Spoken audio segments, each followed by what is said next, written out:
પગ દ્વારા પોષણ મેળવે એનું નામ અંગ્રીપ.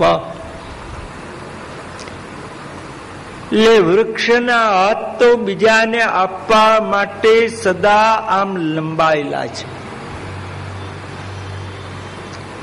વૃક્ષ કદી પોતાના હાથથી ખાતું નથી.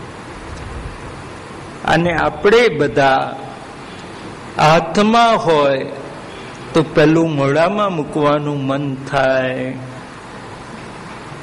આપણા હાથને મોઢા તરફ જવાની આદત વધારે છે અને બીજા તરફ લાંબા થવાની આદત ઓછી છે. કઈ પણ લઈશું તો આમ બહુ જલ્દી જશે ને આમ કરવો હશે ને તો હાથને તકલીફ પડશે. આપણે એટલે આપણો હાથ તો ખાધેલો છે, ઉચ્છિષ્ટ છે. અને વૃક્ષોના હાથ ઉચ્છિષ્ટ નથી, બીજાને આપવા માટે સદાય આમ લાંબાયેલા. આવો લઈ જાઓ, લો ફૂલ જોઈએ છે લઈ જાઓ, સેવા માટે જોઈએ છે લઈ જાઓ, ફળ જોઈએ છે તો લઈ જાઓ. વૃક્ષ લાંબો કરે આપવા માટે લાંબો કરેલો હાથ કદી પાછો વાળતો નથી. અને આપણે તો લાંબો કરેલો હાથ ઘણી વાર પાછો વાળી દઈએ છીએ. આમ લઈને વિચાર કર્યો હોય કે લાવો અહીં આપણે આપીએ, આમ ખિસ્સામાંથી આમ કાઢીએ ખરા, અને પછી આપણને થાય ના ના હવે અહીં નથી આપવું, બીજે આપીશું, એટલે પાછું ખિસ્સા મૂકી દઈએ. આમ એટલે આપણા હાથને પાછો વળતા વાર લાગતી નથી.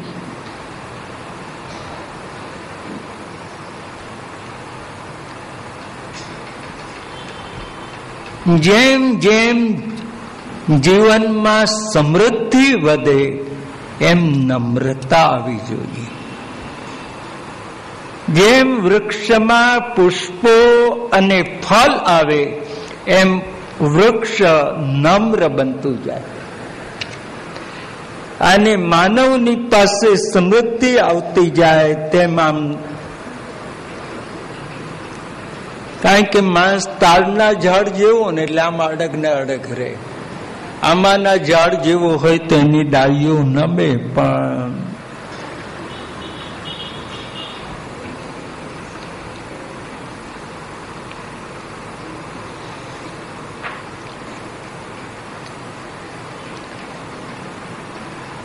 અહીં આદિ પુરુષનો અર્થ શું? આદિ પુરુષ એટલે પુરુષોત્તમ.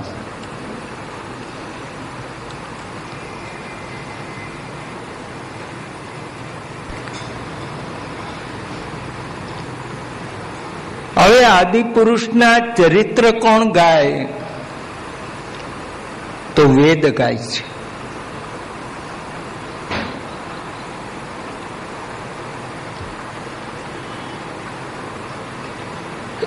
આદિ પુરુષનો મહિમા ગાય છે.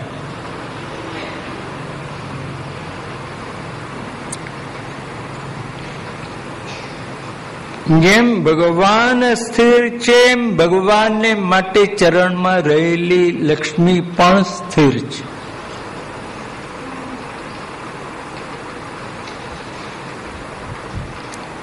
ભગવાન સિવાય બીજાની પાસે લક્ષ્મી છે ને એ અસ્થિર છે. ભગવાનના ચરણમાં રહેલી લક્ષ્મી સ્થિર છે. સ્થિર લક્ષ્મી જોઈતી હોય તો ભગવાનના ચરણનો આશ્રય કરીએ તો જ સિદ્ધ થાય, નહીં તો થતી નથી.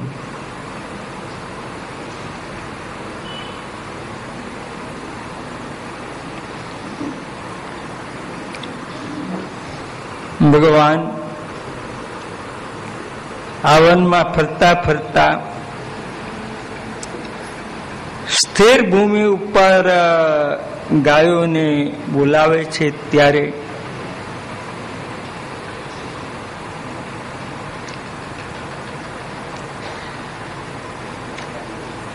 વેણુનાદ દ્વારા પ્રભુ ગાયોમાં પ્રવેશ કરે છે.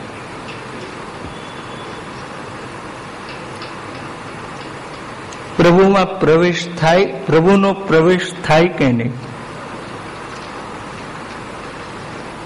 વેણુનાદ દ્વારા પ્રભુનો પ્રવેશ ગાયોમાં થાય કે નહીં?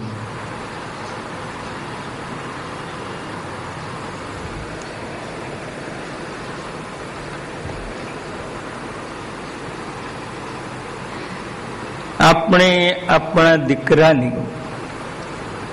અથવા આપણા પતિની કોઈક વસ્તુ, અસાધારણ વસ્તુ એની હાથમાં આવે તો એ વસ્તુને જોતા આપણા હૃદયમાં કોણ આવે? વસ્તુ આવે કે જેની વસ્તુ છે તે આવે? દીકરાની વસ્તુ હોય તો દીકરો આવે, ને પતિની વસ્તુ હોય તો પતિ આવે. તો પ્રભુના વેણુનાદ દ્વારા પ્રભુ હૃદયમાં આવે, એમાં નવાઈ શું? જો લૌકિક વસ્તુ દ્વારા પણ લૌકિક વ્યક્તિ આપણા હૃદયમાં આમ છવાઈ જતી હોય, આવીને વસી જતી હોય, તો પ્રભુના અલૌકિક વેણુનાદ દ્વારા અલૌકિક પ્રભુ ગાયો જેવાના પણ અંદર આવીને વસી જાય, એમાં કોઈ આશ્ચર્ય નથી, કોઈ નવાઈ નથી.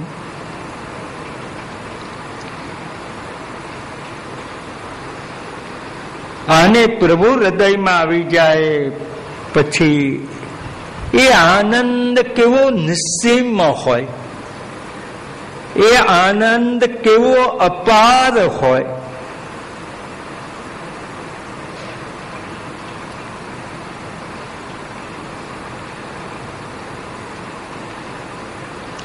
એટલે વૃક્ષોમાં ફળ આવી જાય છે.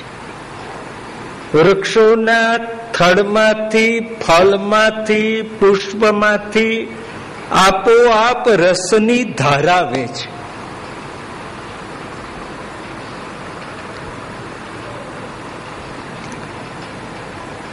રસમય બને છે અને રસ એમાંથી આમ સ્રવે છે.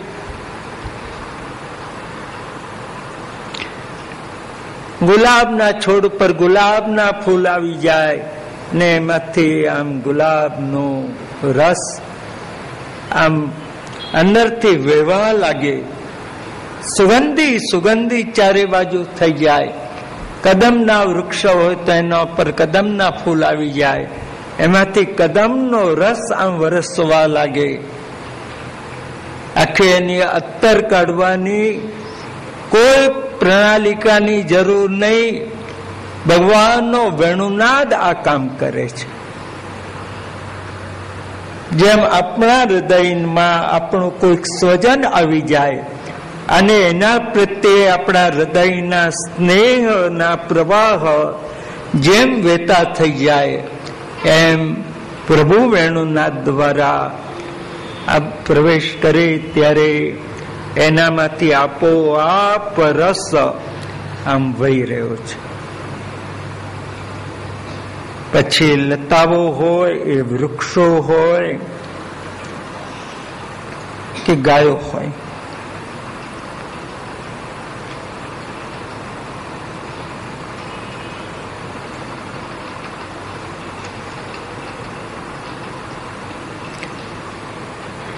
જો ભગવાન આ વૃક્ષોમાં, લતામાં પ્રવેશ ન કરે તો એની જડતા દૂર ન થાય, અને જડતા દૂર ન થાય તો વેણુનાદનો રસાસ્વાદ એને મળે નહીં.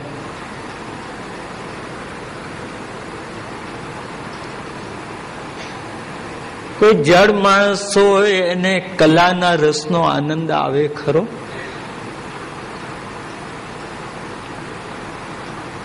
એને આમ કલાનો કોઈ રસ જ ન હોય, એટલે બહુ એવી એક જાણીતી વાત,